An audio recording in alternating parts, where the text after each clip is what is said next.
Tumakuru junior college ಮೈದಾನದಲ್ಲಿ ತುಮಕೂರು ಮಹಾನಗರ ಪಾಲಿಕೆ ವತಿಯಿಂದ 125 ಪೌರ ಕಾರ್ಮಿಕರಿಗೆ ನೇರ ಪಾವತಿ ಆದೇಶ ಪತ್ರ ವಿತರಣೆ, ಪಿಪಿಪಿಎಲ್ಇಡಿ ಯೋಜನೆಯಡಿ ಹೆಚ್ಚುವರಿ ವಿದ್ಯುತ್ ದೀಪ ಅಳವಡಿಸುವ ಕಾಮಗಾರಿ, ಪೌರ ಕಾರ್ಮಿಕರ ಮಕ್ಕಳಿಗೆ ಲ್ಯಾಪ್ಟಾಪ್ ವಿತರಣೆ ಹಾಗೂ ಶಾಲಾ ಶುಲ್ಕ ಮರುಪಾವತಿ, ಕಾರ್ಯನಿರತ ಪತ್ರಕರ್ತರಿಗೆ ನಗದು ರಹಿತ ಆರೋಗ್ಯ ವಿಮೆ ಸೌಲಭ್ಯ ವಿತರಣೆ, ವಿವಿಧ ಸಿವಿಲ್ ಕಾಮಗಾರಿಗಳಿಗೆ ಡಿಸಿಎಂ ಪರಮೇಶ್ವರ್ ಶಂಕುಸ್ಥಾಪನೆ ನೆರವೇರಿಸಿದ್ರು. ಈ ಸಂದರ್ಭದಲ್ಲಿ ಶಾಸಕ Jyoti Ganesh, DC Shubha Kalyan, DEO Ashwija, SP Ashok Venkat, ಸಾರ್ವಜನಿಕರು, ಫಲಾನುಭವಿಗಳು ಉಪಸ್ಥಿತರಿದ್ದರು.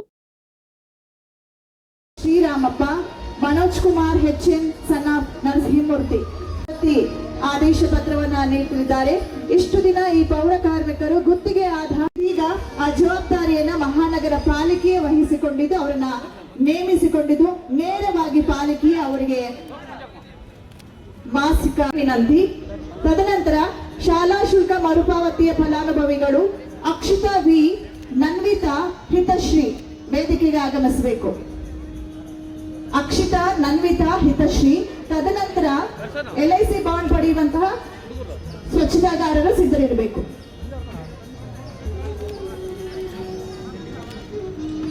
ಶಾಲಾ ಶುಲ್ಕ ಪಾಲಿಕೆ ಮರುಪಾವತಿ ಮಾಡಿದ್ದು ಆ ಮಗುವಿನ ವಿದ್ಯಾಭ್ಯಾಸಕ್ಕೆ ನೆರವಾಗಿದೆ. ಅದೇ ರೀತಿ ನನ್ವಿತಾ ಎಸ್ 5ನೇ ತರಗತಿ, ಹಿತಶ್ರೀ 1ನೇ ತರಗತಿ, ಈ ವಿದ್ಯಾರ್ಥಿನಿಯರಿಗೆ ಅಭಿನಂದನೆಗಳು. ಇವರ ಶಾಲಾ ಶುಲ್ಕವನ್ನ ಮಹಾನಗರ ಪಾಲಿಕೆ ಮರುಪಾವತಿ ಮಾಡಿದೆ.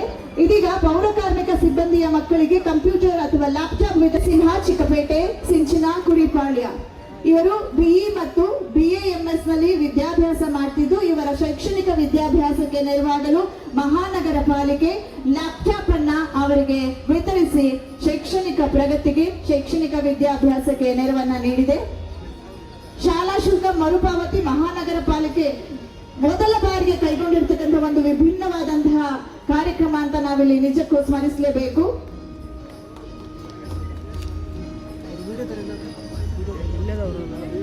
ಎಲ್ಐಸಿ ಬಾಂಡ್ ವಿತರಣೆ, ದಯವಿಟ್ಟು ಕಾರ್ಮಿಕರು ಆಗಮಿಸಬೇಕು. ನಾಗಮ್ಮ, ಶೌಚಾಲಯ ಸ್ವಚ್ಛತಾಗಾರರು, ನರಸಿಂಹಮೂರ್ತಿ ಸ್ವಚ್ಛತಾಗಾರರು, ಲಕ್ಷ್ಮೀದೇವಿ ಮತ್ತು ಕೃಷ್ಣಮೂರ್ತಿ ಸೆಕ್ಯೂರಿಟಿ.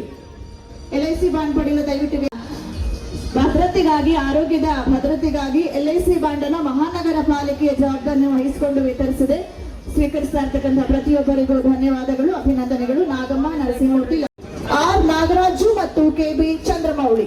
ದಯವಿಟ್ಟು ಶ್ರೀಯುತರು, ಎಲ್ಲ ಪತ್ರಕರ್ತರು ವೇದಿಕೆಗೆ ಆಗಮಿಸಿ ಮಾನ್ಯ ಉಪಮುಖ್ಯಮಂತ್ರಿಗಳು ಹಾಗೂ ವೇದಿಕೆಯಲ್ಲಿನ ಗಣ್ಯರಿಂದ ಆರೋಗ್ಯ ವಿಮೆಯ ಆದೇಶ ಪತ್ರಗಳನ್ನು ತಾವು ಸ್ವೀಕರಿಸಬೇಕಾಗಿ ಪತ್ರಕರ್ತರಲ್ಲಿ ವಿನಂತಿ.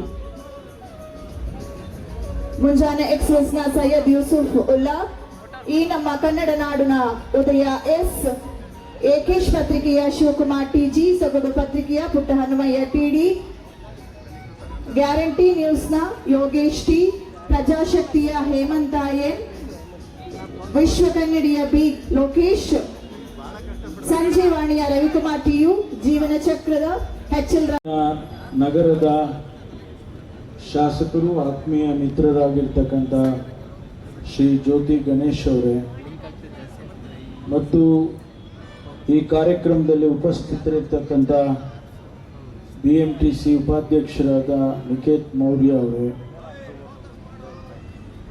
ಈ ಕಾರ್ಯಕ್ರಮವನ್ನು ಏರ್ಪಾಟು ಮಾಡಿ ನಮ್ಮೆಲ್ಲರಿಗೂ ಕೂಡ ಅನೇಕ ಸವಲತ್ತುಗಳನ್ನು ಕೊಡ್ತಾ ಇರ್ತಕ್ಕಂಥ ತುಮಕೂರಿನ ಮಹಾನಗರ ಪಾಲಿಕೆಯ ಆಯುಕ್ತರಾದ ಶ್ರೀಮತಿ ಶುಭಾ ಅವರೇ, ಜಿಲ್ಲೆಯ ಹಿರಿಯ ಕಿರಿಯ ಸಿಬ್ಬಂದಿ ವರ್ಗದವರೇ, ಬಹಳ ಮುಖ್ಯವಾಗಿ ಇವತ್ತು 175 ಜನರಿಗೆ ನೇರ ಪಾವತಿಯನ್ನು ಮಾಡೋದಕ್ಕೆ ಏನು ಸರ್ಕಾರ ಆದೇಶ ಮಾಡಿದೆ, ಅದರ ಫಲವನ್ನು ಪಡ್ಕೊಳ್ಳೋದಕ್ಕೆ ಬಂದಿರತಕ್ಕಂಥ ಎಲ್ಲ ಪೌರ ಕಾರ್ಮಿಕರೇ, ಮಾಧ್ಯಮದ ಸ್ನೇಹಿತರೆ, ಸರ್ಕಾರ ಕಳೆದ 10-15 ವರ್ಷದಿಂದ ಮಹಾನಗರ ಪಾಲಿಕೆಗಳಲ್ಲಿ, ಪಟ್ಟಣ ಪುರಸಭೆಗಳಲ್ಲಿ, ಪಟ್ಟಣ ಪಂಚಾಯಿತಿಗಳಲ್ಲಿ ಕೆಲಸ ಮಾಡತಕ್ಕಂಥ ಪೌರ ಕಾರ್ಮಿಕರಿಗೆ ಒಂದಲ್ಲ ಒಂದು ರೀತಿಯಲ್ಲಿಗೆ ಅವರಿಗೆ ಸವಲತ್ತುಗಳನ್ನು ಕೊಟ್ಟು ಅವರ ಜೀವನ ಮತ್ತು ಅವರ ಕೆಲಸ ಒಂದು ರೀತಿಯಲ್ಲಿ ಸಮಾಧಾನಕರವಾಗಿ ಇರಬೇಕು ಅಂತ ಹೇಳಿ ಅನೇಕ ಯೋಜನೆಗಳನ್ನು ಮಾಡಿದರು. ನಾನು ಬೆಂಗಳೂರಿನ ಉಸ್ತುವಾರಿಯಾಗಿದ್ದೆ. ಆ ಸಂದರ್ಭದಲ್ಲಿ ನೂರಾರು ಜನ ಬೆಂಗಳೂರಿನ ಮಹಾನಗರ ಪಾಲಿಕೆಯಲ್ಲಿ ಕೇವಲ 15-16 ಸಾವಿರ ರೂಪಾಯಿ ಸಂಬಳಕ್ಕೆ ಕೆಲಸ ಮಾಡ್ತಾ ಇದ್ರು. 16 ವರ್ಷ ಕೆಲಸ ಮಾಡಿದರೂ ಕೂಡ ಅವರಿಗೆ ಅದೇ ಸಂಬಳಗಳಿರ್ತಾ ಇತ್ತು. ಆ ಸಂದರ್ಭದಲ್ಲಿ ನಾವು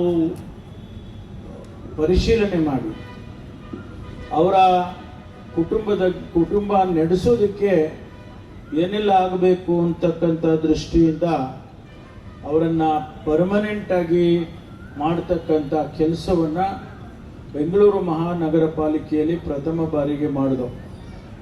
ಆ ಸಂದರ್ಭದಲ್ಲಿ ಬೇರೆ ಬೇರೆ ಮಹಾನಗರ ಪಾಲಿಕೆಯವರು ಕೂಡ ಬೇಡಿಕೆ ಇಟ್ಟರು. ಅದರಂತೆ